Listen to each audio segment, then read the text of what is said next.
Hi ನಮಸ್ತೆ ಎಲ್ಲರಿಗೂ Kannada study hub YouTube ಚಾನಲ್ಗೆ ಸ್ವಾಗತ. ಸೊ ಇವತ್ತಿನ ಸೆಷನಲ್ಲಿ ನಾವೇನು ನೋಡೋಣ ಅಂತ ಹೇಳಿದ್ರೆ ಮುಂಬರ್ತಕ್ಕಂಥ RRB ಡಿ ಗ್ರೂಪ್ ಎಕ್ಸಾಮ್ಗೆ SSC GD MTS HSL CGL ಹಾಗೆ ಸೆಂಟ್ರಲ್ ಗೌರ್ಮೆಂಟಿನ ವಿವಿಧ ಎಕ್ಸಾಮ್ಗಳಿಗೆ ಕೇಳಬಹುದಾದ ಪ್ರಮುಖ GK ಪ್ರಶ್ನೆಗಳ ಮಾದರಿ ಪ್ರಶ್ನೆ ಪತ್ರಿಕೆಯನ್ನು ಈ ಒಂದು ಸೆಷನಲ್ಲಿ ನಾವು 360 ಆಂಗಲಲ್ಲಿ ಡಿಸ್ಕಷನ್ ಮಾಡೋಣ, ಸರಿನಾ?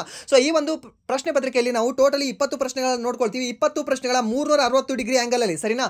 ಸೊ ಒಂದು ಕ್ವಶನ್ ಬಂದಿದೆ ಅಂದರೆ ಅದಕ್ಕೆ ಸಂಬಂಧಿಸಿರ್ತಕ್ಕಂತಹ ಯಾವುದೇ ಮಾಹಿತಿಯನ್ನು ಕೂಡ ಬಿಡದೆ ಸಂಪೂರ್ಣವಾಗಿ ತಿಳ್ಕೊಂಡು ಹೋಗೋಣ. ಸೊ ಈ ರೀತಿಯ ಪ್ರಶ್ನೆಗಳು ಬಂತು ಅಂದರೆ ನಿಮಗೆ ಅಲ್ಲಿ ಯಾವುದೂ ಕೂಡ ಪ್ರಶ್ನೆ ಮಿಸ್ ಆಗಿರಬಾರ್ದು, ಆ ರೀತಿಯ ಡಿಸ್ಕಷನ್ ನೋಡ್ಕೊಳ್ಳೋಣ, ಸರಿನಾ? ಸೊ ಇದ್ರ ಹೊರತಾಗಿ ನಿಮಗೆ ಇನ್ನೊಂದು ಮಾಹಿತಿ ಹೇಳೋದಾದ್ರೆ ಇಂಗ್ಲಿಷ್ ಕ್ಲಾಸ್ಗಳನ್ನು ಕೂಡ ನಾವು ಮಾಡ್ತಾ ಇದೀವಿ. SSC ಯಾರು ಎಕ್ಸಾಮ್ ಬರೀತಿದ್ರಲ್ಲ, ಲೈಕ್ ನೀವು HSL CGL GD ಮತ್ತೆ MTS CPO ಎಕ್ಸಾಮ್ ಯಾರು ಬರೀತಿದ್ರಾ ಮತ್ತೆ ಸ್ಟೆನೋಗ್ರಾಫರ್, ಸೊ ಅವ್ರು ಎಲ್ಲರಿಗೂ ಕೂಡ ಇಂಗ್ಲಿಷ್ ಕ್ಲಾಸ್ ಹೆಲ್ಪ್ ಆಗ್ತಕ್ಕಂತಹ ಒಂದು ಇಂಗ್ಲಿಷ್ ಕ್ಲಾಸ್ಗಳನ್ನು ಮಾಡ್ತಾ ಇದೀವಿ. ಸೊ ಪ್ಲೇ ಲಿಸ್ಟ್ ಅಲ್ಲಿ ಇರುತ್ತೆ, ಯಾರು ಇನ್ನೂ ನೋಡಿಲ್ಲ ಅಲ್ಲ ಪ್ಲೀಸ್ ಪ್ಲೇ ಲಿಸ್ಟ್ ಅಲ್ಲಿ ಹೋಗಿ ಒಂದ್ಸರಿ ಚೆಕ್ ಮಾಡ್ಕೊಂಡು ನೋಡ್ಕೊಳ್ಳಿ. ನಿಮಗೆ ಒಂದು ನಿಮಿಷವೂ ಕೂಡ ವೇಸ್ಟ್ ಮಾಡದೇ ಇರೋ ಹಾಗೆ ಸಂಪೂರ್ಣವಾಗಿರ್ತಕ್ಕಂಥ ಮಾಹಿತಿಯನ್ನು ನಿಮಗೆ ಅಲ್ಲಿ ತಿಳಿಸ್ಕೊಡ್ತಕ್ಕಂತಹ ಒಂದು ಪ್ರಯತ್ನ ಮಾಡಿರ್ತೀನಿ, ಸರಿನಾ? ಸೊ ಹಾಗಾದ್ರೆ ಬನ್ನಿ ವಿಡಿಯೋನ ಸ್ಟಾರ್ಟ್ ಮಾಡೋಣ. ವಿಡಿಯೋ ಸ್ಟಾರ್ಟ್ ಮಾಡೋಕ್ಕಿಂತ ಮುಂಚೆ ವಿಡಿಯೋ ಕೊನೆವರೆಗೂ ನೋಡಿ ಅಂತ ಹೇಳ್ತಾ, ಹಾಗೆ ವಿಡಿಯೋ ಕೊನೆವರೆಗೂ ನೋಡಿದ ನಂತರ ವಿಡಿಯೋ ಇಷ್ಟ ಆದರೆ ಪ್ಲೀಸ್ ವಿಡಿಯೋನ ಲೈಕ್ ಮಾಡಿ, ಸಬ್ಸ್ಕ್ರೈಬ್ ಮಾಡಿ. ಇಫ್ ನಿಮಗೆ ವಿಡಿಯೋ ಇಷ್ಟ ಆಗಲಿಲ್ಲ ಅಂದರೆ ಸೊ ಆಬ್ವಿಯಸ್ಲಿ ಡಿಸ್ಲೈಕ್ ಮಾಡಿ ಅಂತ ಹೇಳ್ತಾ, ಹಾಗೆ ನಿಮಗೆ ವಿಡಿಯೋ ಇಷ್ಟ ಆದರೆ ಪ್ಲೀಸ್ ನಿಮ್ಮ ಫ್ರೆಂಡ್ಸ್ಗೂ ಕೂಡ ಲಿಂಕನ್ನು ಶೇರ್ ಮಾಡಿ, ಸರಿನಾ?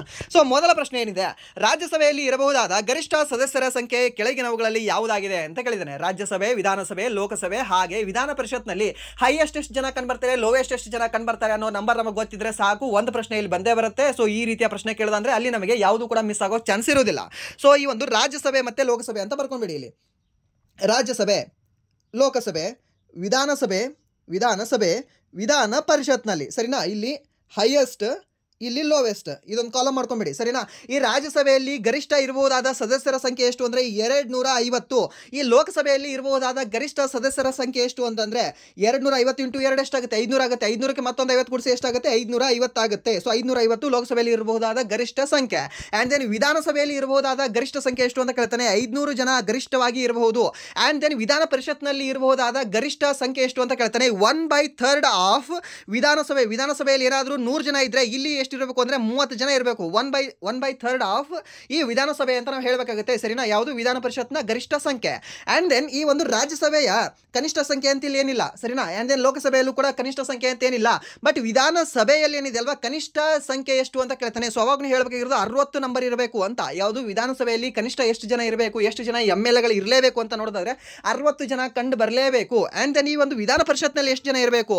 40 ಜನ ಇರಲೇಬೇಕು, ಸರಿನಾ? 250, 550 ಆ್ಯಂಡ್ ದೆನ್ 1/3 ಆಫ್ ವಿಧಾನಸಭೆ, ಹಾಗೆ ಇಲ್ಲೊಂದು 60 ಆ್ಯಂಡ್ ದೆನ್ ಈ ಒಂದು 40 ನೆನ್ಪಿಟ್ಕೊಂಡ್ಬೇಡಿ. ಸೊ ನಿಮಗೆ 1 ಮಾರ್ಕ್ಸ್ ಬಂದೇ ಬರುತ್ತೆ, ಇದರಿಂದ ನಿಮಗೆ ಬೇರೆ ಹೋಗೋದಿಲ್ಲ.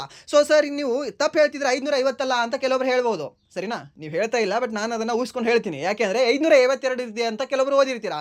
ಹೌದು, 552 ಯಾವಾಗ ಅಂತಂದರೆ 104ನೇ ತಿದ್ದುಪಡಿ ಆಗೋಕ್ಕಿಂತ ಮುಂಚೆ. ಯಾಕೆಂದರೆ 104ನೇ ತಿದ್ದುಪಡಿಯಲ್ಲಿ ಏನು ಮಾಡ್ತಾರೆ, ಈ ಆಂಗ್ಲೋ ಇಂಡಿಯನ್ಸ್ ಏನಿದಾರಲ್ವಾ, ಇಬ್ಬರನ್ನ ಈ ರಾಷ್ಟ್ರಪತಿಗಳು ನೇಮಕ ಮಾಡ್ತಾ ಇರ್ತಾರೆ ಲೋಕಸಭೆಯಲ್ಲಿ. ಸೊ ಆ ಇಬ್ಬರು ಆಂಗ್ಲೋ ಇಂಡಿಯನ್ ಹುದ್ದೆಗಳನ್ನು ರದ್ದುಪಡಿಸಿ 552ರಿಂದ ಪ್ರಸ್ತುತ ಎಷ್ಟಾಗಿದೆ? 550 ಆಗಿದೆ. ಸೊ ಪ್ರಶ್ನೆ ನಿಮಗೆ ಹೀಗೆ ಕೇಳಬಹುದು, ಇದನ್ನೆಲ್ಲವೂ ಕೂಡ ಬಿಟ್ಟು ಬೇರೆ ಕೇಳಬಹುದು, ಪ್ರಸ್ತುತ ಎಷ್ಟು ಗಾತ್ರ ಕಂಡುಬರುತ್ತೆ ಅಂತ, ಸರಿನಾ? ಸೊ ಪ್ರಸ್ತುತ ಎಷ್ಟು ಗಾತ್ರ ಕಂಡು ಬರುತ್ತೆ ಈ ಒಂದು ಲೋಕಸಭೆದು ಅಂತ ಅವಾಗ ನೀವು ಹೇಳಬೇಕಾಗುತ್ತೆ. 543 ಜನ ಪ್ರಸ್ತುತ ಗಾತ್ರ ಇದೆ. ಟೋಟಲ್ ಇರಬಹುದಾದ ಸಂಖ್ಯೆ ಎಷ್ಟು ಅಂದರೆ 550 ಇರಬಹುದು. ಇನ್ನು ಮತ್ತೆ ನೀವು ಎಡಿಷನಲ್ ಮಾಡ್ಕೊಳ್ಬಹುದು. ಇವಾಗ ಎಲ್ಲಿ ನಮ್ಮ ಬೆಳಗಾವಿ ಏನಿದೆ ಅಲ್ವಾ, ಬೆಳಗಾವಿಯಲ್ಲಿ 2 MP ಕ್ಷೇತ್ರಗಳಿದ್ದಾವೆ. ಲೈಕ್ ಒಂದು ಚಿಕ್ಕೋಡಿ ಬರುತ್ತೆ, ಇನ್ನೊಂದು ಬೆಳಗಾವಿ ಬರುತ್ತೆ ಅಲ್ವಾ. ಸೊ ಇನ್ನೊಂದರ ನೀವು ಇದನ್ನ ತೊಗೊಂಡ್ಬಿಡಿ, ಗೋಕಾಕ್ ಒಂದು ಹಾಕೊಂಡ್ಬಿಡಿ, ಇಲ್ಲ ಅಂದರೆ ಯಾವ್ದು ಬರುತ್ತೆ, ಸಂಕೇಶ್ವರಿ ಇದೆ ಅಲ್ವಾ, ಸಂಕೇಶ್ವರ ಒಂದು ಹಾಕೊಂಡ್ಬಿಡಿ. ಸೊ ಈ ರೀತಿ ಏನಾದರೂ ನೀವು ಹೆಚ್ಚಿಗೆ ಮಾಡ್ಕೊಂಡ್ರು ಕೂಡ ಎಷ್ಟು 550 ನೀವು ಮಾಡ್ಕೊಳ್ಬಹುದು. ಇನ್ನೂ 7 ಸೀಟ್ಗಳನ್ನು ನೀವು ಮಾಡ್ಕೊಳ್ಬಹುದು ಅಂತ ಇದೆ, ವ್ಯಾಕೆನ್ಸಿ ಇದಾವೆ ಅಲ್ಲಿ, ಸರಿನಾ? ಬಟ್ ಪ್ರಸ್ತುತ ಎಷ್ಟಿದೆ ಅಂದರೆ 543 ಕಂಡು ಬರುತ್ತೆ. ಆ್ಯಂಡ್ ದೆನ್ ಈ ಒಂದು ರಾಜ್ಯಸಭೆಯಲ್ಲಿ ಪ್ರಸ್ತುತ ಸೀಟ್ಗಳು ಎಷ್ಟಿದಾವೆ ಅಂತ ಕೇಳ್ತಾನೆ. 245 ಹೈಯೆಸ್ಟ್ ಸೀಟ್ಗಳಿದಾವೆ ಪ್ರಸ್ತುತ. ಸೊ ಇದರಲ್ಲಿ ಈ ರಾಜ್ಯಸಭೆ ಇದೆ ಅಲ್ವಾ, ಇದರಲ್ಲಿ ನಿಮಗೆ ಸ್ವಲ್ಪ ಡೆಪ್ತ್ ಆಗಿ ಪ್ರಶ್ನೆ ಕೇಳ್ತಾನೆ. 245 ಪ್ರಸ್ತುತ ಇದಾವೆ ಗುರು. ಸೊ ಹಾಗಾದರೆ ಇಲ್ಲಿಗೆ ರಾಜ್ಯಗಳಿಂದ ಆಯ್ಕೆ ಆಗಿರ್ತಕ್ಕಂತಹ ವ್ಯಕ್ತಿಗಳೆಷ್ಟು ಅಂತ ಕೇಳ್ತಾನೆ.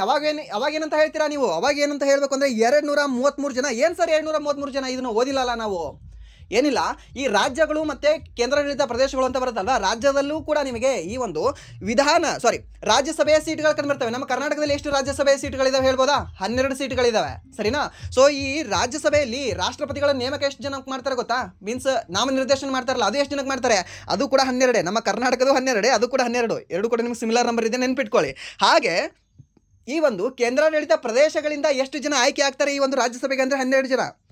ಈ 233 ಪ್ಲಸ್ 12 ಕೂಡಿಸ್ಬಿಡಿ, ಎಷ್ಟಾಗುತ್ತೆ? 245 ಆಗುತ್ತೆ ಅಲ್ವಾ? 3ಕ್ಕೆ 2 ಸೇರಿಸಿದ್ರೆ 5 ಆಯಿತು, ಆ್ಯಂಡ್ ದೆನ್ 3ಕ್ಕೆ 1 ಸೇರಿಸಿದ್ರೆ 4 ಆಯಿತು, ಆ್ಯಂಡ್ ದೆನ್ 2 ಅಲ್ಲೇ ಉಳಿತದೆ, 245 ಆಯಿತು.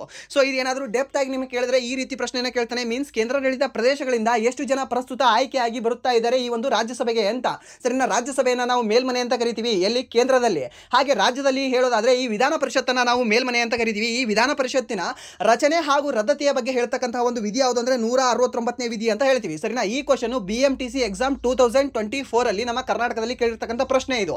ಸರಿನಾ? 169ನೇ ವಿಧಿ. ಸೊ 169ನೇ ವಿಧಿಯ ಪ್ರಕಾರ ಸರಳ ಬಹುಮತದ ಪ್ರಕಾರ, ಸರಳ ತಿದ್ದುಪಡಿಯ ಪ್ರಕಾರ, ಸರಳ ಒಂದು ಬಹುಮತದ ಪ್ರಕಾರ ಈ ಒಂದು ವಿಧಾನ ಪರಿಷತ್ತನ್ನ ರಚನೆ ಮಾಡಬಹುದು, ಹಾಗೆ ರದ್ದತಿಯನ್ನ ಮಾಡಬಹುದು. ಹಾಗಾದ್ರೆ ಪ್ರಸ್ತುತ ಎಷ್ಟು ರಾಜ್ಯಗಳಲ್ಲಿ ವಿಧಾನ ಪರಿಷತ್ ಇದೆ ಅಂತ ಕೇಳ್ತಾನೆ. ಸರಿನಾ? 2 ಸದನಗಳು ಎಷ್ಟು ರಾಜ್ಯಗಳಲ್ಲಿ ಕಂಡುಬರ್ತವೆ? 6 ರಾಜ್ಯಗಳಲ್ಲಿ ಕಂಡುಬರ್ತವೆ. ಯಾವ್ದ್ಯಾವ್ದ್ರಿ? ನಾವೊಬ್ರು ನಮ್ಮ ಕರ್ನಾಟಕ, ನಾವು ಇಲ್ಲದೇ ಇರ್ತೀವಿ ಎಲ್ಲಾದರೂ ಕೂಡ. ನಮ್ಮ ಭಾಯಿ ಯಾರು ಅಂದರೆ ಮಹಾರಾಷ್ಟ್ರ. ಆ್ಯಂಡ್ ದೆನ್ ನಮ್ಮ ಪಕ್ಕ ಯಾರಿದ್ದಾರೆ? ನಮ್ಮ ಪಡೋಸಿ, ಮೀನ್ಸ್ ನಮ್ಮ ಒಂದು ನೆರೆಹೊರೆಯವರು ಯಾರು? ಆಂಧ್ರ ಪ್ರದೇಶ. ಅವರ ಒಂದು ತಮ್ಮ ಯಾರು? ತೆಲಂಗಾಣ. ಆ್ಯಂಡ್ ದೆನ್ ಅಲ್ಲಿ ಫುಲ್ ಡಾನ್ ಯಾರು? ಬಿಹಾರ. ಸರಿನಾ? ಬಿಹಾರದ ಒಬ್ಬ ಅಣ್ಣ ಯಾರು? UP. ಸೊ ಅವ್ರನ್ನಿಬ್ರು ನೆನ್ಪಿಟ್ಕೊಂಡ್ಬಿಡಿ. ಸರಿನಾ? UP, ಬಿಹಾರ, ತೆಲಂಗಾಣ, ಆಂಧ್ರ ಪ್ರದೇಶ, ಮಹಾರಾಷ್ಟ್ರ, ಕರ್ನಾಟಕ ಅಲ್ವಾ? ಸೊ ಕರ್ನಾಟಕ, ಮಹಾರಾಷ್ಟ್ರ, ತೆಲಂಗಾಣ, ಆಂಧ್ರ ಪ್ರದೇಶ, UP ಮತ್ತು ಬಿಹಾರದಲ್ಲಿ 6 ರಾಜ್ಯಗಳಲ್ಲಿ ಈ ಒಂದು ವಿಧಾನ ಪರಿಷತ್ ಕಂಡು ಬರ್ತಾ ಇದೆ. ಸರಿನಾ? ಇದು ನೆನ್ಪಿಟ್ಕೊಳ್ಳಿ, ಕೇಳ್ಬಹುದು. ಆ್ಯಂಡ್ ದೆನ್ ಇನ್ನೂ ಸ್ವಲ್ಪ ಡೆಪ್ತಾಗಿ ಕ್ವಶನ್ ಕೇಳಿದ್ರೆ ಮತ್ತೆ ಏನು ಕೇಳ್ತಾನೆ ಗೊತ್ತಾ ಕ್ವಶನ್ನ? ಈ ಒಂದು ಜಮ್ಮು ಕಾಶ್ಮೀರದಲ್ಲಿ ವಿಧಾನ ಪರಿಷತ್ ಇತ್ತು, ಅದು ಯಾವಾಗ ರದ್ದಾಯಿತು ಸರ್? ಹೇಳಿ ಮೇಡಮ್ ಅಂತ ಕೇಳ್ತಾನೆ. ಅವಾಗೇನಿಲ್ಲ, ನೀವು ಸಿಂಪ್ಲಿ ಪೊಲೈಟಾಗಿ ಹೇಳ್ಬೇಕಾಗುತ್ತೆ, ಏನಿಲ್ಲ ಸರ್ 2019ರಲ್ಲಿ ರದ್ದಾಗಿದೆ ಅಂತ. ಆ್ಯಂಡ್ ದೆನ್ ಇನ್ನೊಂದು ಪ್ರಶ್ನೆ ಇನ್ನೂ ಸ್ವಲ್ಪ ಡೆಪ್ತಾಗಿ ಹೋಗ್ಬಿಡ್ತಾನೆ. ಅವಾಗ ಕೇಳ್ತಾನೆ, ನಿಮಗೆ ಪಂಜಾಬಲ್ಲೂ ಇತ್ತು ಸರ್ ಈ ಒಂದು ಯಾವುದು ದ್ವಿಸದನ ಅಥವಾ ವಿಧಾನ ಪರಿಷತ್ ಇತ್ತು, ಅದು ಯಾವಾಗ ರದ್ದಾಯಿತು ಹೇಳ್ತೀರಾ ಸ್ವಲ್ಪ ಅಂತ ಕೇಳ್ತಾನೆ. ಅವಾಗ ನೀವು ಮತ್ತೆ ಪೊಲೈಟಾಗಿ ಹೇಳಬೇಕಾಗುತ್ತೆ, ಏನಿಲ್ಲ 1970 ಗುರು ಅಂತ ಹೇಳಬೇಕಾಗುತ್ತೆ. ಸೊ ಮತ್ತೆ ಬಿಟ್ಟು ಕರೆಂಟ್ ಅಫೇರ್ಸ್ ರಿಲೇಟೆಡ್ ಏನಾದರೂ ಕೇಳಿದ್ರೆ ಅದು ಕೂಡ ಬಿಡೋದು ಬೇಡ, 360 ಆಂಗಲ್ ಅಂತ ಯಾಕೆ ಹೇಳಿದೆ? ಸೊ ಮೊದಲನೇ ಕ್ವಶನ್ ಈ ಥರ ಹೋಗೋಣ. ಸರಿನಾ? ಸೊ ಇವಾಗ ಪ್ರಸ್ತುತ ಕರೆಂಟ್ ಅಫೇರ್ಸ್ ಅಲ್ಲಿ ಕೇಳಿದ್ರೆ ಏನು ಕೇಳಬಹುದು ನಿಮಗೆ? ಯಾವ ರಾಜ್ಯ ಈ ಒಂದು ವಿಧಾನ ಪರಿಷತ್ತನ್ನ ಬೇಡ ಅಂತ ಈ ಒಂದು ಲೋಕಸಭೆಗೆ ಅರ್ಜಿಯನ್ನ ಸಲ್ಲಿಸಿದೆ ಅಂತ ಕೇಳ್ತಾನೆ. ಅವಾಗ್ಲೂ ಹೇಳಬೇಕು ಆಂಧ್ರ ಪ್ರದೇಶ ಅಂತ. ಆಂಧ್ರ ಪ್ರದೇಶ ಅವ್ರು ಏನು ಹೇಳ್ತಾ ಇದ್ದಾರೆ? ನಮಗೆ ಬೇಡ ಗುರು, ಇದು ಇರೋದೇ ಒಂದು ಕಿರಿಕಿರಿ ಸಾಕಾಗ್ತಿಲ್ಲ ನಮಗೆ. ಸೊ ಅದನ್ನು ತೊಗೊಂಡು ಏನು ಮಾಡೋಣ? ಅದನ್ನ ಬೇಡ, ಸುಮ್ಮನೆ ಕ್ಯಾನ್ಸಲ್ ಮಾಡ್ರಿ ಅಂತ. ಸೊ ಇವರು ವೆಸ್ಟ್ ಬೆಂಗಾಲ್ದವ್ರು ಏನು ಹೇಳ್ತಿದ್ದಾರೆ ಗೊತ್ತಾ? ನಮಗೆ ಕಿರಿಕಿರಿ ಇನ್ನೂ ಸ್ವಲ್ಪ ಬೇಕಾಗಿದೆ, ಕೊಡ್ರಿ ಗುರು, ನಮಗೆ ಮೇಲ್ಮನೆ ಬೇಕಾಗಿದೆ ಅಂತ ಇವ್ರು ಅರ್ಜಿ ಸಲ್ಲಿಸಿದ್ದಾರೆ. ಬೇಕು ಅಂತ ಹೇಳಿದವರು ವೆಸ್ಟ್ ಬೆಂಗಾಲ್ದವರು, ಬೇಡ ಇಲ್ಲಿ ಇರೋದನ್ನ ಕಿತ್ತೋಗಿ ಅಂತ ಹೇಳಿದವರು ಯಾರು? ಆಂಧ್ರ ಪ್ರದೇಶದವರು. ಸರಿನಾ? ಇಷ್ಟು ನೆನಪಿಟ್ಕೊಳ್ಳಿ ಸಾಕು, ಇಷ್ಟು ಎನಫ್ ಇದು ನಿಮಗೆ ಇದು. ಸರಿನಾ? ಆ್ಯಂಡ್ ದೆನ್ ಈ ಒಂದು ರಾಜ್ಯಸಭೆಯಲ್ಲಿ ನಾವು ಮೆಂಬರ್ ಆಗಬೇಕು ಅಂದರೆ ಎಷ್ಟು ಏಜ್ ಇರಬೇಕು? ನಮಗೆ 30 ಏಜ್ ಇರಬೇಕು. ರಾಜ್ಯಸಭೆಯಲ್ಲಿ ಲೋಕಸಭೆಯಲ್ಲಿ ಇರಬೇಕು ಅಂದರೆ ಎಷ್ಟು ಏಜ್ ಇರಬೇಕು? ಲೋಕಸಭೆಯಲ್ಲಿ 25 ಏಜ್ ಇರಬೇಕು. ನಾನು MP ಆಗಬೇಕಂದ್ರೆ 25 ಏಜ್ ಇರಬೇಕು. ನಾನು MLA ಆಗಬೇಕು ಅಂದರೆ 25 ಏಜ್ ಇರಬೇಕು. ನಾನು CM ಆಗಬೇಕು ಅಂದರೆ 25 ಏಜ್ ಇರಬೇಕು. ನಾನು ಪ್ರಧಾನಮಂತ್ರಿ ಆಗಬೇಕು ಅಂದರೆ 25 ಏಜ್ ಇರಬೇಕು. ಸರಿನಾ? ಗೊತ್ತಿರಲಿ, ಕೇಳ್ತಾನೆ. ಆ್ಯಂಡ್ ದೆನ್ ವಿಧಾನ ಪರಿಷತ್ನಲ್ಲಿ ಮತ್ತು ರಾಜ್ಯಸಭೆಯಲ್ಲೂ ಎರಡರಲ್ಲೂ ಕೂಡ 30 ಏಜೇ ಇರಬೇಕು. ರಾಜ್ಯಪಾಲರಿಗೆ 35 ಏಜ್ ಇರಬೇಕು, ರಾಷ್ಟ್ರಪತಿಗೆ 35 ಏಜ್ ಇರಬೇಕು. ಆ್ಯಂಡ್ ದೆನ್ ಸಾರಿ ನಿನ್ನೆ ಆದ್ರಲ್ಲ ಉಪರಾಷ್ಟ್ರಪತಿ, ಆ ಉಪರಾಷ್ಟ್ರಪತಿಗೂ ಕೂಡ 35 ಏಜ್ ಇರಬೇಕು. ಸೊ ನೂತನ ಉಪರಾಷ್ಟ್ರಪತಿ ಯಾರಿದ್ದಾರೆ? CP ರಾಧಾಕೃಷ್ಣ ಅವರು ಯಾವ ರಾಜ್ಯದ ಮಾಜಿ ಗವರ್ನರ್ ಆಗಿದ್ರು? ನಮ್ಮ ಭಾಯಿ. ಯಾರು ನಮ್ಮ ಭಾಯಿ ಅಂತ ನಾನು ಯಾರನ್ನ ಕರೀತೀನಿ? ನಮ್ಮ ಮಹಾರಾಷ್ಟ್ರದವ್ರನ್ನ. ಸೊ ಮಹಾರಾಷ್ಟ್ರದ ಎಕ್ಸ್ ಗವರ್ನರ್ ಅಲ್ಲ, ಪ್ರೆಸೆಂಟ್ ಗವರ್ನರ್ ಅವರೇ ಇದ್ರು, ಇವತ್ತು ಅವರೇ ಇದ್ದಾರೆ. ಯಾಕಂದ್ರೆ ಪ್ರಮಾಣ ವಚನ ಇನ್ನೂ ಸ್ವೀಕರಿಸಿಲ್ಲ ತಾನೇ ಅವರು ಉಪರಾಷ್ಟ್ರಪತಿಯಾಗಿ. ಗೆದ್ದಿದ್ದಾರೆ ಅಷ್ಟೇ, ಗೆದ್ದದವ್ರು ಬೇಡ ಅಂತ ಹೇಳ್ಬೋದು, ನಾನು ಮಹಾರಾಷ್ಟ್ರ ಗವರ್ನರ್ ಆಗಿ ಮುಂದುವರಿತೀನಿ ಅಂತ ಹೇಳ್ಬೋದು ಅವರು ರಾಷ್ಟ್ರಪತಿಗೆ. ಸೊ ಹಾಗೆ ಏನಾದರೂ ಹೇಳಿದ್ರೆ ಅವರು ಮಹಾರಾಷ್ಟ್ರ ಗವರ್ನರ್ ಆಗಿ ಉಳಿತಾರೆ. ಸೊ ಈ ಪ್ರಸ್ತುತ ಮಹಾರಾಷ್ಟ್ರ ಗವರ್ನರ್ ಆಗಿರ್ತಕ್ಕಂಥ CP ರಾಧಾಕೃಷ್ಣ ಅವರು ಪ್ರಸ್ತುತ 15ನೇ ನಮ್ಮ ಭಾರತೀಯ ಉಪರಾಷ್ಟ್ರಪತಿಯಾಗಿ ಆಯ್ಕೆಯನ್ನ ಆಗಿದ್ದಾರೆ. ಯಾರ ವಿರುದ್ಧ ಅಂತ ಕೇಳ್ತಾನೆ? ಸುದರ್ಶನ್ ರೆಡ್ಡಿ ಅವರ ವಿರುದ್ಧ. ಸುದರ್ಶನ್ ರೆಡ್ಡಿ ಅವರು ಯಾವ ಒಂದು ರಾಜ್ಯದವರು? ತೆಲಂಗಾಣ ರಾಜ್ಯದವರು. ಹಾಗಾದ್ರೆ ಈ ಒಂದು CP ರಾಧಾಕೃಷ್ಣ ಅವರು ಯಾವ ರಾಜ್ಯದವರು? ಮಹಾರಾಷ್ಟ್ರ ರಾಜ್ಯದವರು. ಇಷ್ಟೆಲ್ಲವೂ ಕೂಡ ಗೊತ್ತಿರಲಿ. ಸರಿನಾ? ನೆನ್ಪಿಟ್ಕೊಳ್ಳಿ ಸಾಕು.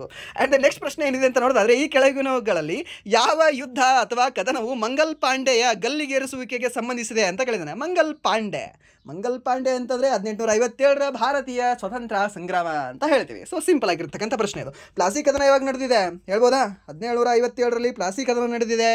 ರಾಬರ್ಟ್ ಕ್ಲೈವ್ ಇದರ ನೇತೃತ್ವವನ್ನು ವಹಿಸಿದ್ದ. ಸರಿನಾ? ಆ್ಯಂಡ್ ದೆನ್ ನೆಕ್ಸ್ಟ್ ಮೊದಲ ಆಂಗ್ಲೋ ಬರ್ಮೀಸ್ ಯುದ್ಧ, ಆ್ಯಂಡ್ ದೆನ್ ಆಂಗ್ಲೋ ಮರಾಠ ಯುದ್ಧ ಅಂತ ಕೇಳಿದ್ದಾನೆ. ಸೊ ಇದು ಎರಡನೇ ಆಂಗ್ಲೋ ಮರಾಠ ಯುದ್ಧ ಯಾವಾಗ ನಡೀತದೆ ಅಂದರೆ 1802ರಲ್ಲಿ ಅದು ನಡೀತದೆ ಇದು. ಸರಿನಾ? ಯಾವುದು? ಎರಡನೇ ಆಂಗ್ಲೋ ಮರಾಠ ಯುದ್ಧ ಅಂತ ಹೇಳ್ತೀವಿ. ಇದು ನೆನ್ಪಿಟ್ಕೊಳ್ಳಿ, ಕೇಳಬಹುದು. ಆ್ಯಂಡ್ ದೆನ್ ನೆಕ್ಸ್ಟ್ ಪ್ರಶ್ನೆ ಏನಿದೆ ಅಂತ ನೋಡೋದಾದ್ರೆ, 2ನೇ ಪಂಚವಾರ್ಷಿಕ ಯೋಜನೆಯು ತ್ವರಿತ ಕೈಗಾರೀಕರಣ ಮತ್ತು ಸಾರ್ವಜನಿಕ ವಲಯದ ಉದ್ಯಮಿಗಳಿಗೆ ಒತ್ತು ನೀಡಿತು. ಇದನ್ನು ಡ್ಯಾಶ್ ಅವರ ನೇತೃತ್ವದಲ್ಲಿ ರಚಿಸಲಾಯಿತು ಮತ್ತು ಯೋಜಿಸಲಾಯಿತು. 2ನೇ ಪಂಚವಾರ್ಷಿಕ ಯೋಜನೆ ಯಾರ ಮಾದರಿಯಾಗಿದೆ ಅಂತ ಕೇಳಿದರೆ ಸಿಂಪಲ್ ಆಗಿರ್ತಕ್ಕಂಥ ಪ್ರಶ್ನೆ ಅಷ್ಟೇ. ಸೊ 2ನೇ ಪಂಚವಾರ್ಷಿಕ ಯೋಜನೆ ಯಾರ ಒಂದು ಮಾದರಿಯಾಗಿದೆ? PC ಮಹಲ್ನೋಬಿಸ್ ಅವರ ಮಾದರಿಯಾಗಿದೆ. ಮೊದಲನೇ ಪಂಚವಾರ್ಷಿಕ ಯೋಜನೆ ಯಾರ ಮಾದರಿಯಾಗಿದೆ? ಹೆರಾಲ್ಡ್ ಡೋಮರ್ ಅವರ ಮಾದರಿಯಾಗಿದೆ. ಹೆರಾಲ್ಡ್ ಡೆಕ್ಕನ್ ಹೆರಾಲ್ಡ್ ಪತ್ರಿಕೆಯನ್ನು ಓದಿದ್ದೀರಾ? ಇಂಗ್ಲೀಷ್ ಪತ್ರಿಕೆ ಇದೆ ನೋಡಿ, ಡೆಕ್ಕನ್ ಹೆರಾಲ್ಡ್ ಅಂತ ಬರುತ್ತೆ, ಇಂಗ್ಲೀಷಲ್ಲಿ ಬರುತ್ತೆ, ಅದು ಚೆನ್ನಾಗಿರುತ್ತೆ ನೋಡಿ. ಪತ್ರಿಕೆ ಏನಾದರೂ ಓದಬೇಕಿದ್ರೆ ನಿಮಗೆ ಸ್ವಲ್ಪ ವೊಕ್ಯಾಬ್ಯುಲರಿ ಇನ್ನೊಂದು ಸ್ವಲ್ಪ ಗ್ರೇಟ್ನೆಸ್ ತೊಗೊಳ್ಬೇಕಿತ್ತು ಅಂದರೆ ಅದನ್ನು ಡೆಕ್ಕನ್ ಹೆರಾಲ್ಡ್ನ ಓದ್ಕೊಳ್ಳಿ, ಚೆನ್ನಾಗಿದೆ. ದ ಹಿಂದೂ ಕೂಡ ಚೆನ್ನಾಗಿದೆ, ಬಟ್ ಅದಕ್ಕಿಂತ ಸ್ವಲ್ಪ ಪ್ರಿಫರ್ ಮಾಡೋದು ಡೆಕ್ಕನ್ ಹೆರಾಲ್ಡ್. ಇನ್ನೂ ಕೊಟ್ಟಿರ್ತಾನೆ, ಟಫ್ ವರ್ಡ್ಸ್ ಕೊಟ್ಟಿರ್ತಾನೆ ಡೆಕ್ಕನ್ ಹೆರಾಲ್ಡಲ್ಲಿ, ಸರಿನಾ?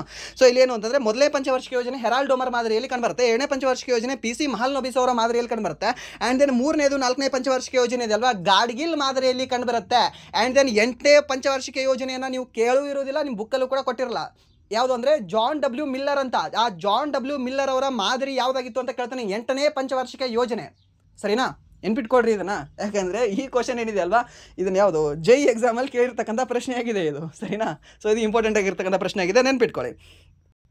ಆ್ಯಂಡ್ ನೆಕ್ಸ್ಟ್ ಪ್ರಶ್ನೆ, ವಿಶ್ವ ಬ್ಯಾಂಕಿನ ಪ್ರಕಾರ ಭಾರತದಲ್ಲಿ 2011 ಮತ್ತು 2019 ನಡುವೆ ಯಾವ ದರದಲ್ಲಿ ಕಡು ಬಡತನವು ಇಳಿಕೆಯಾಗಿದೆ ಅಂತ ಕೇಳಿದ್ದಾನೆ. ಇಳಿಕೆ ಎಷ್ಟಾಗಿದೆ ಅಂತಂದರೆ 12.3% ಆಗಿದೆ. ಬಟ್ ಪ್ರಸ್ತುತ ಎಷ್ಟು ಬಡತನದ ದರ ಇದೆ ಅದು ಬೇಕ್ರಿ ನನಗೆ, ಯಾಕಂದರೆ ಮೊನ್ನೆ ರಿಲೀಸ್ ಮಾಡಿದ್ದಾನೆ ಏಪ್ರಿಲಲ್ಲಿ. ಸೊ ಎಷ್ಟು ಇಳಿಕೆ ಆಗಿದೆ? 5.3% ಪ್ರಸ್ತುತ ನಮ್ಮ ಭಾರತದಲ್ಲಿ ಬಡತನದ ದರ ಕಂಡು ಬರ್ತಾ ಇದೆ, ಸರಿನಾ? 22ರಿಂದ 22 ಪಾಯಿಂಟ್ ಸಮಥಿಂಗ್ 5 ಅನ್ಸುತ್ತೆ, 22.5%ಇಂದ ಎಷ್ಟು ಇಳಿಕೆ ಆಗಿದೆ ಅಂದರೆ 5.3ಕ್ಕೆ ಇಳಿಕೆ ಆಗಿದೆ. ಸೊ ಇಳಿಕೆ ಆಗಿರೋದು ಕೇಳ್ತಾನೆ, 5.3% ಭಾರತದಲ್ಲಿ ಬಡತನ ಕಂಡು ಬರ್ತಾ ಇದೆ ಅಂತ ನೆನ್ಪಿಟ್ಕೊಳ್ಳಿ, ಸರಿನಾ? ಇಂಪಾರ್ಟೆಂಟ್ ಆಗಿರತಕ್ಕಂಥ ಒಂದು ಡಾಟಾ ಆಗಿದೆ, ನೆನ್ಪಿಟ್ಕೊಳ್ಳಿ. ಎಕ್ಸಾಕ್ಟ್ 5.3ನೇ ಅದಕ್ಕೆ ಆನ್ಸರ್ ಆಗಿದೆ. ಆ್ಯಂಡ್ ನೆಕ್ಸ್ಟ್ ಪ್ರಶ್ನೆ, ಯಾವ ದೇಶವು 2022ರ FIFA ವಿಶ್ವಕಪ್ ಪಂದ್ಯಾವಳಿಯ ಆತಿಥ್ಯ ವಹಿಸಿತ್ತು ಅಂತ ಕೇಳಿದ್ದಾನೆ. ಯಾವುದು 2022ರಲ್ಲಿ FIFA ವರ್ಲ್ಡ್ ಕಪ್ನ ಆಯೋಜನೆ ಮಾಡಿತ್ತು? ಸೊ ಇದನ್ನು ನೋಡೋಣವಾ ಅಥವಾ ಮೊದಲನೇದು ಹೋಗಿ ನೋಡ್ಬೇಡೋಣವಾ? ಸರ್ ಇದನ್ನು ಹೇಳ್ರಿ ಮೊದಲು. ಕತಾರಲ್ಲಿ, ಸರಿನಾ? ಸೊ 2022ರ FIFA ವಿಶ್ವಕಪ್ ಏನಿದೆ ಅಲ್ಲ, FIFA ಇದಕ್ಕೆ ಆಡ್ತಾರೆ, ಒಂದು ಫುಟ್ಬಾಲ್ ವರ್ಲ್ಡ್ ಕಪ್ ಅಂತ ನಾವು ಹೇಳ್ತೀವಿ, ಸರಿನಾ? ಈ ಫುಟ್ಬಾಲ್ ವರ್ಲ್ಡ್ ಕಪ್ 2022ರಲ್ಲಿ ಎಲ್ಲಿ ನಡೆದಿತ್ತು ಅಂತ ನೋಡಿದ್ರೆ ಯಾವ ಒಂದು ದೇಶ ಹಾಸ್ಟಿಂಗ್ ಕಂಟ್ರಿ ಆಗಿತ್ತು ಅಂದರೆ, ಯಾವ ಒಂದು ದೇಶ ಆತಿಥ್ಯ ವಹಿಸಿತ್ತು ಅಂತ ಕೇಳಿದ್ರೆ ಈ ಒಂದು ಕತಾರ್ ದೇಶ ಇದನ್ನು ಆತಿಥ್ಯ ವಹಿಸಿತ್ತು. ಸೊ ಹಾಗಾದರೆ ಯಾವ ಒಂದು ದೇಶ ಇಲ್ಲಿ ಮೊದಲ ಸ್ಥಾನದಿ ಮೀನ್ಸ್ ಗೆದ್ದುಕೊಂಡಿದೆ, ಟೈಟಲನ್ನು ಯಾವ ದೇಶ ಗೆದ್ದುಕೊಂಡಿದೆ ಅಂತ ಕೇಳ್ತೇನೆ. ಅವಾಗ ನೀವು ಹೇಳಬೇಕಾಗಿರೋದು ಯಾವುದು ಅದು ಹೇಳ್ತೀರಾ? Argentina, Lionel Messi, okay, golden boot, ಅದೇ ಮೆಸ್ಸಿ. ಸೊ ಅವನ ತಂಡವಾಗಿರ್ತಕ್ಕಂತಹ ಅರ್ಜೆಂಟೀನಾ ದೇಶ ಏನಿದೆ ಅಲ್ವಾ, ಈ ಒಂದು ಕತಾರ್ದಲ್ಲಿ ಹೋಗಿ ಫುಲ್ ಜಯಬೇರಿ ಬಾರಿಸ್ಬಿಟ್ರು, ಸರಿನಾ? ಅವರ ಒಂದು ಧ್ವಜವನ್ನು ನೆಟ್ಟು ಬಂದುಬಿಟ್ರು ಅಲ್ಲಿ. ಸೊ ಮೀನ್ಸ್ ಪ್ರಥಮ ಸ್ಥಾನ ಪಡ್ಕೊಂಡವ್ರು ಯಾರು ಅಂದರೆ ಇದೇ ಒಂದು ಅರ್ಜೆಂಟೀನಾ ದೇಶ ಅಂತ ನೆನ್ಪಿಟ್ಕೊಳ್ಳಿ. ಆ್ಯಂಡ್ ದೆನ್ ಫಸ್ಟ್ ಈ FIFA ವರ್ಲ್ಡ್ ಕಪ್ ಯಾವ ವರ್ಷದಲ್ಲಿ ಆರಂಭ ಆಯಿತು ಸಾರ್ ಅಂತ ಕೇಳ್ತಾನೆ.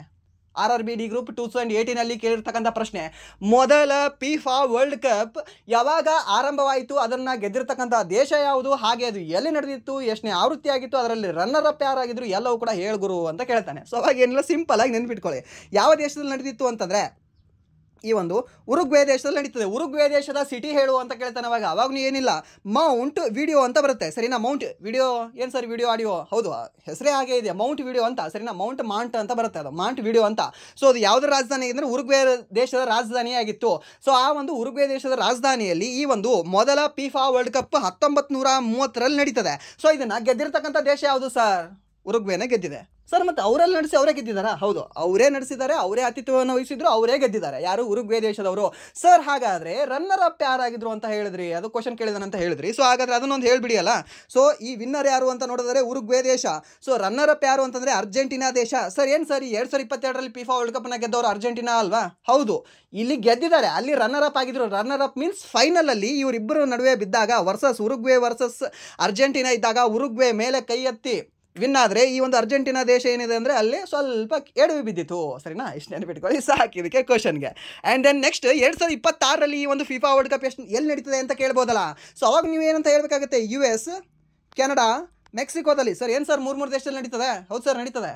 ಇವಾಗ ನೋಡಿ, ಯಾವುದು ವುಮೆನ್ಸ್ ವರ್ಲ್ಡ್ ಕಪ್ ನಡೀತಾ ಇಲ್ವಾ ನಮ್ಮ ನಮ್ಮ ಇಂಡಿಯಾದಲ್ಲಿ ಮತ್ತು ಶ್ರೀಲಂಕಾದಲ್ಲಿ 2 ದೇಶಗಳು ಹೋಸ್ಟ್ ಮಾಡ್ತಾ ಇದ್ದಾವಲ್ವಾ?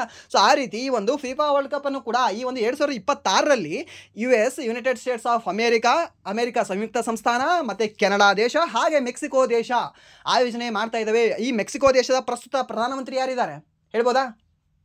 ಹೇಳಿ ನೋಡೋಣ ಯಾರು ಅಂತ.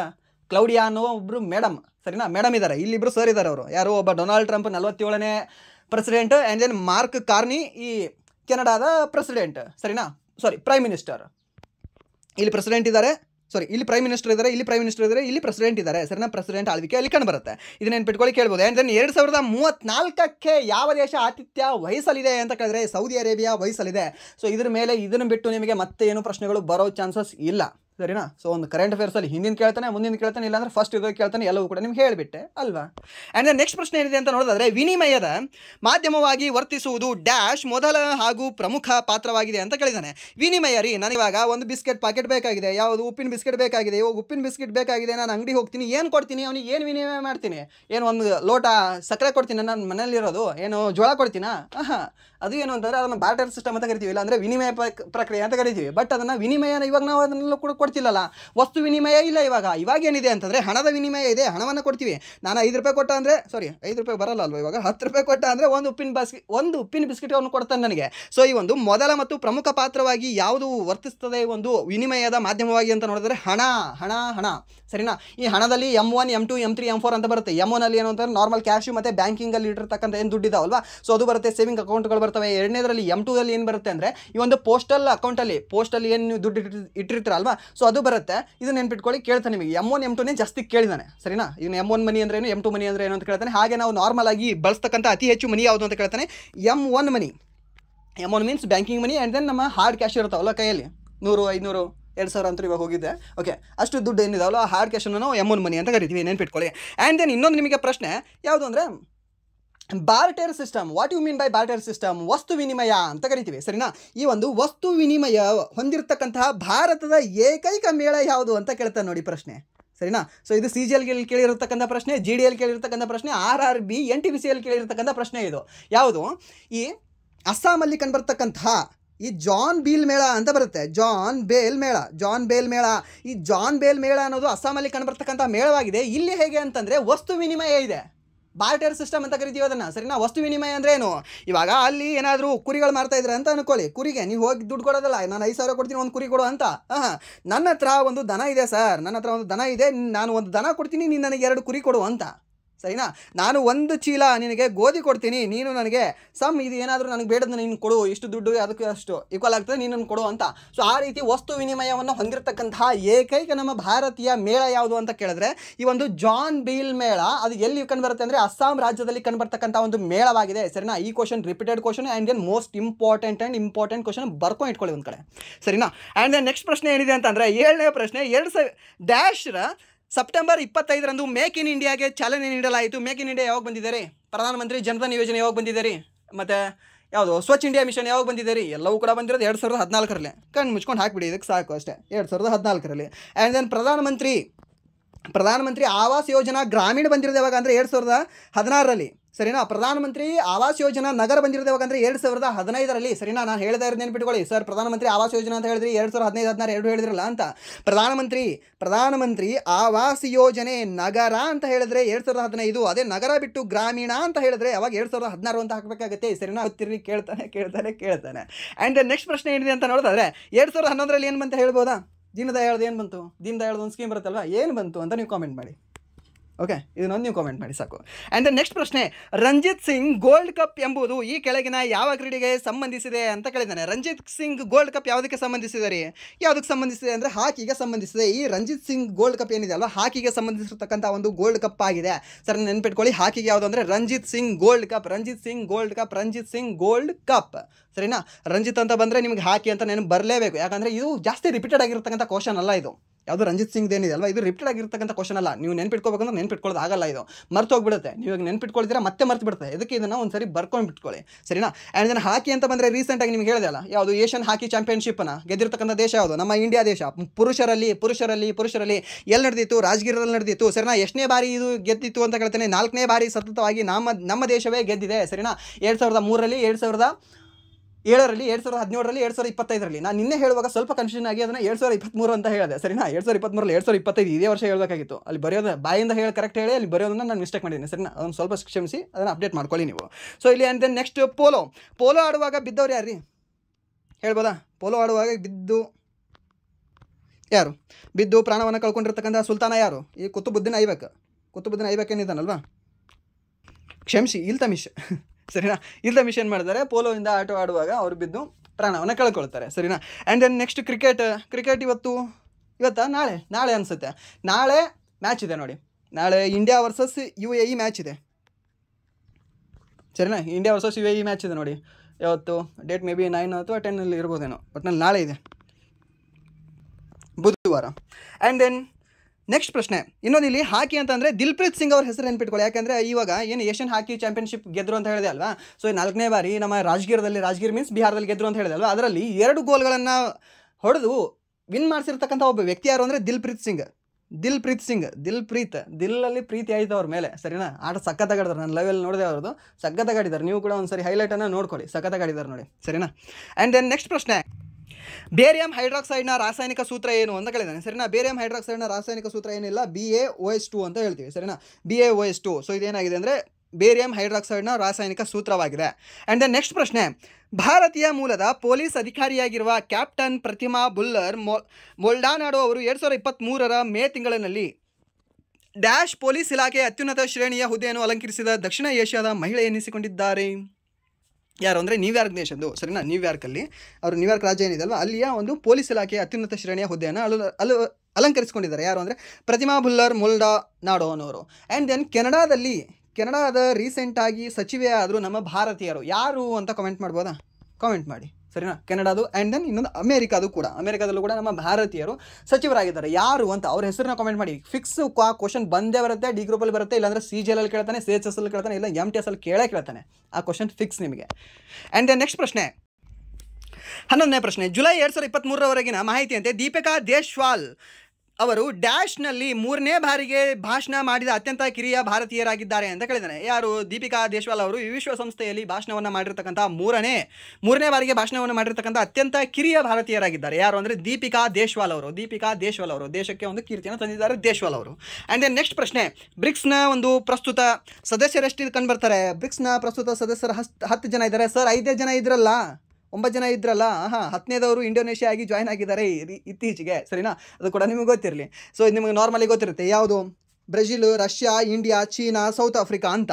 ಆ್ಯಂಡ್ ದೆನ್ ಇದರ ನಂತರ ನೆನ್ಪಿಟ್ಕೊಳ್ಳಿ ಯಾವ್ದ್ಯಾವುದು ಅಂತಂದರೆ ಇರಾನ್, UAE, ಸೌದಿ ಅರೇಬಿಯಾ, ಮತ್ತು ಇನ್ನೊಂದು ಬರುತ್ತೆ ಈಜಿಪ್ಟ್, ಆ್ಯಂಡ್ ದೆನ್ ಈ ಇಂಡೋನೇಷ್ಯಾ, ಸರಿನಾ.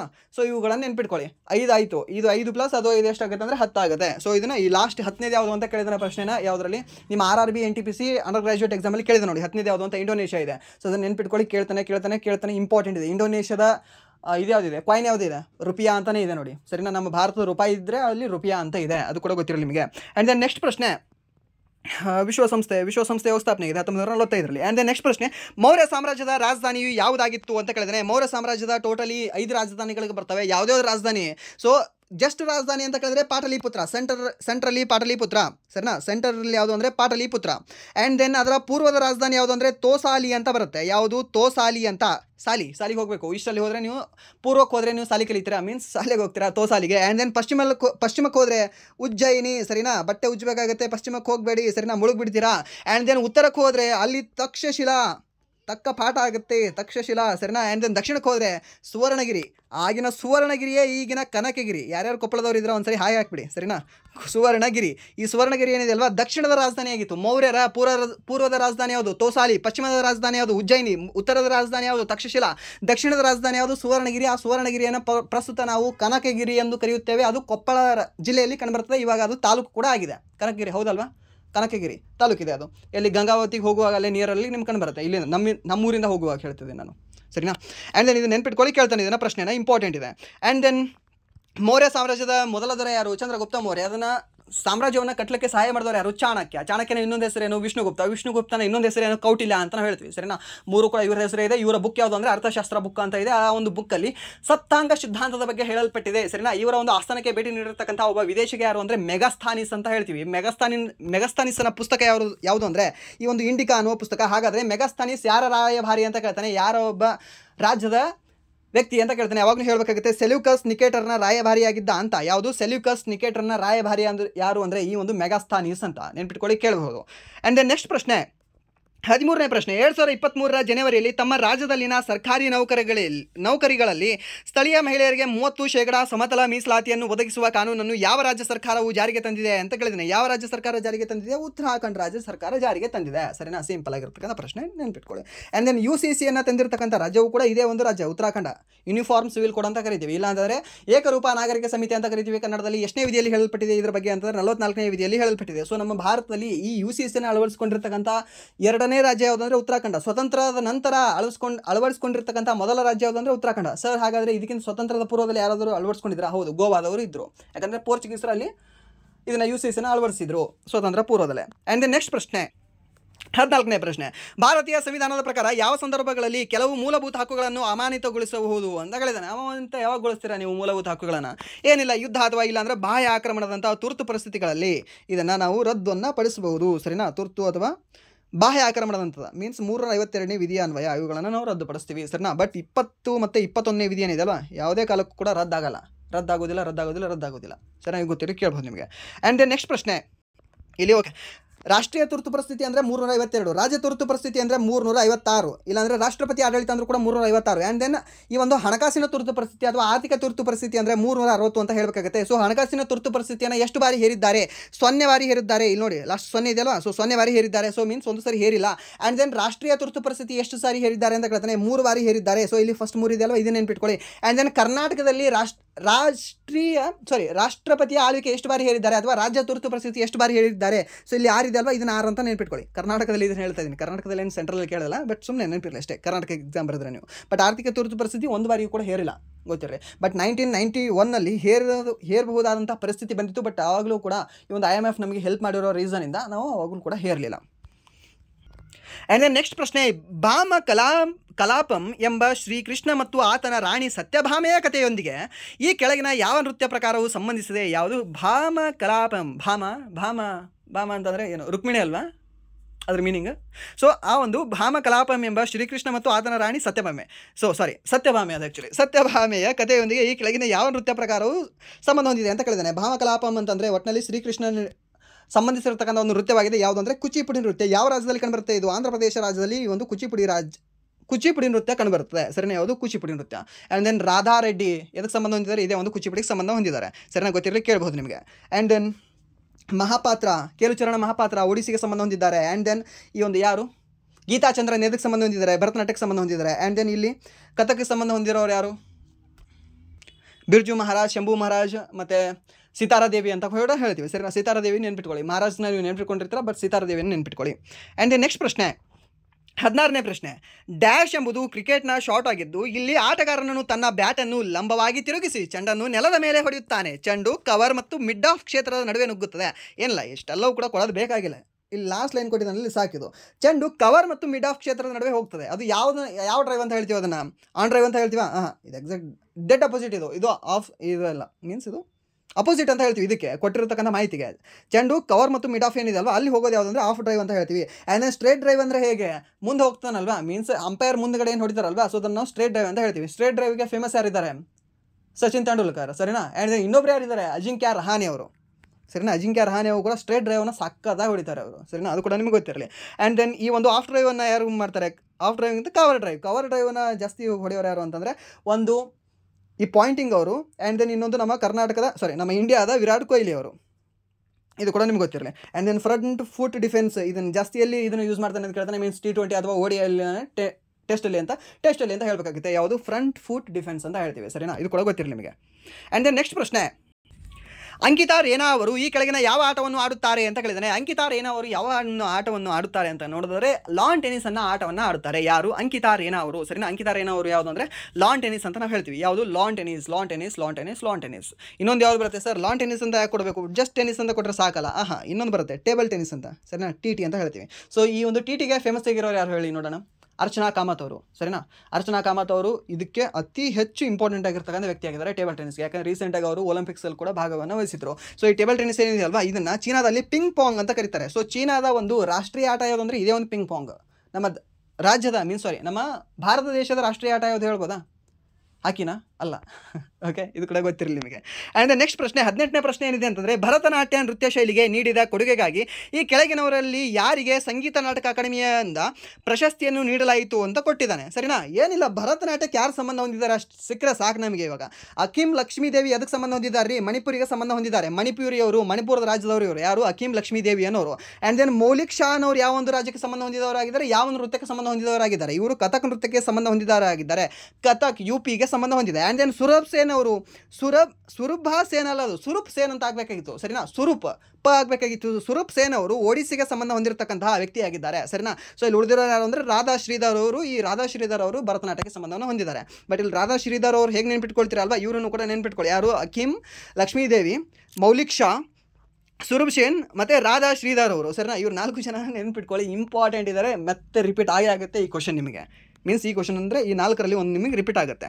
ಆ್ಯಂಡ್ ದೆನ್ ನೆಕ್ಸ್ಟ್ ಪ್ರಶ್ನೆ, ಬೋಹಾಗ್ ಬಿಹುವನ್ನು ಡ್ಯಾಶ್ ಎಂದು ಸಹ ಕರೆಯಲಾಗುವುದು ಅಂತ ಕೊಟ್ಟಿದ್ದಾನೆ. ಈ ಬೋಹಾಗ್ ಬಿಹುವನ್ನು ರೋಂಗಾಲಿ ಬಿಹು ಅಂತ ಕರೆಯುತ್ತಾರೆ, ಸರಿನಾ? ಹಾಗೆ ಈ ಒಂದು ಕಾಟಿ ಬಿಹುವನ್ನು ಕೊಂಗಾಲಿ ಬಿಹು ಅಂತ ಕೂಡ ಕರೀತಾರೆ. ಕಾಟಿ ಮತ್ತು ಕೊಂಗಾಲಿ ಇವೆರಡು ಕೂಡ ಒಂದೇ ನೋಡಿ, ಸರಿನಾ?